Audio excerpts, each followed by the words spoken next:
Yo, Bruce, what's up? This is Low Power. Yeah, man, I seen your video. I love your videos.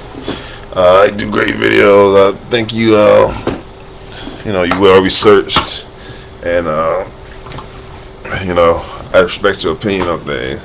I have to say, with this video about the comparing between Michael Jordan, Kobe Bryant, LeBron James, like Oscar Robertson, Shaq, and Wilt.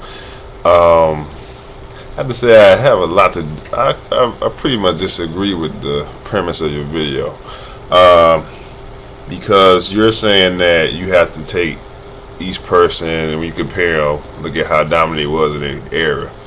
And I think, though you make some good points. You say that them same players would be better today. I don't really agree with that. Wilt would be better today. I don't see any reason to believe that. You might say he would be stronger. I don't know why. It's too much made out of the advances we made when it comes to getting bigger and stronger. We bigger and stronger. One, people are genetically getting bigger. LeBron James is as athletic as he is because of something. He was born with what he got. What he got is he was born with it. Just like Wilt was ahead of everybody else because he was born with that. So some of that is like overdone, exaggerated. Like when you see Shaq is bigger because he could carry more weight than Wilt. They're two different people. So they're made differently. Back then, basketball players were all basically straight up and down. Shaq built like a football player. Wilt Chamberlain is still built like a basketball player. So it's a totally different thing. And then I don't believe the problem with your argument about the taking them with their different eras is you have to look at the era. You look at Wilt's era and Oscar Robertson era. These guys were so dominant that it was ridiculous.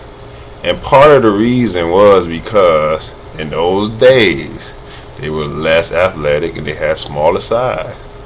You didn't have with Oscar Robertson, he was one of the first big guards, a guy that's 6'5" and can handle the ball and do all those things. So he had physical advantage usually with people that was guarding him. That today he would still be a physically equipped guard at 6'5" and I think he's about 200 pounds.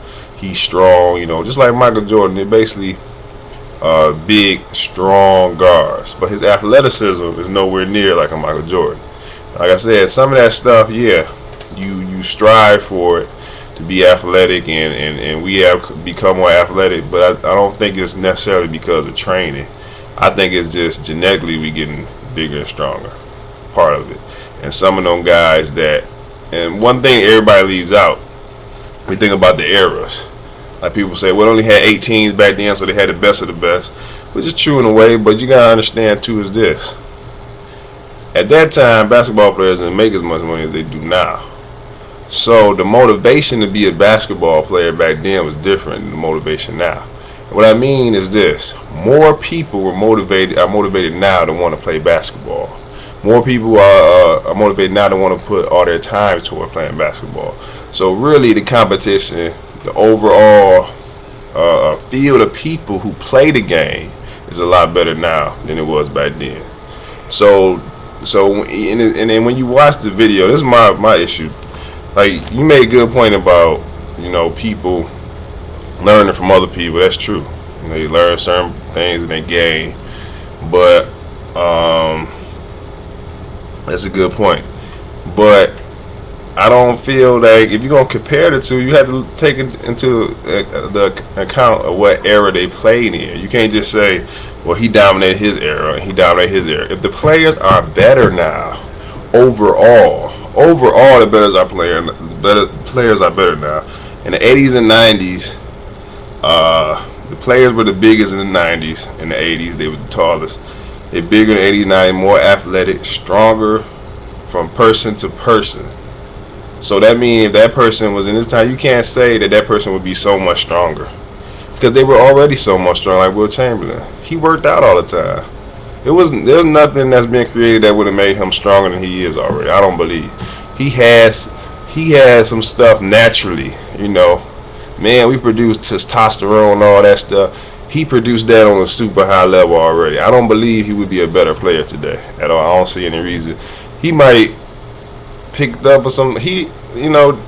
When it comes to the game of basketball, in the post, the game hasn't changed that much. They haven't learned any more post moves and anything like that. It's more so on the perimeter where the game has changed, where the players know how to put the ball on the floor, go both ways with their hands and stuff. So I don't think Wilt Chamberlain would be a better player today. I think he would still be a dominant player. I got a video on that. I think he'd still be a dominant player. But I think you do have to take into account, you put LeBron James back in Oscar Robertson time, come on. He's as athletic as Wilt Chamberlain. He's 6'9", and he weighs almost as much as Wilt. Come on. But, so, when I compare them, I take that into account. I don't totally dismiss what they did in their era. But if you're going to compare the two, you have to compare them as is. You can't say, well, today Oscar Robertson would be bigger and stronger. You don't know that. You don't know that. Because he got what he got physically. Everybody has different potential on what they could be. And from generation to generation, we get bigger. And it's inborn. It's not necessarily just the food and stuff like that, but we just get bigger, period. And all that. So Oscar was a great player. I believe he'd be a great player today, but he wouldn't average 30 points, 10 rebounds, 10 assists. He wouldn't do that. It wouldn't happen. And the thing is, when you look at the fact in this era, there's nobody that dominates the way them guys dominate. Even when we look at Michael Jordan, the greatest player of all time, he dominated. He didn't dominate like Wilt did. But to me, he's a better player than Wilt. So it's a different time. You have to take into account the era itself that they played in and see how they play measure up. If you play in an era where it was easy for somebody who was athletic, who was strong, to dominate, then you got to take that into account. Because back then, you put a Michael Jordan back then, you put a Kobe, they're way more of an athlete than anybody else in the league. Now today, you have people that are, from top to bottom more athletes, from top to bottom stronger players, and they actually play the game better. If you actually watch tape of the guys playing back in the day, they couldn't dribble with both hands, they couldn't go both ways. I mean, come on. So I have to disagree. If you're gonna compare, you have to see, you have to take into account how dominant they are, but you have to also take into account the era. If you look at my videos, I do some videos on where I compare the different eras. I even came up with my own system on how to rank the players.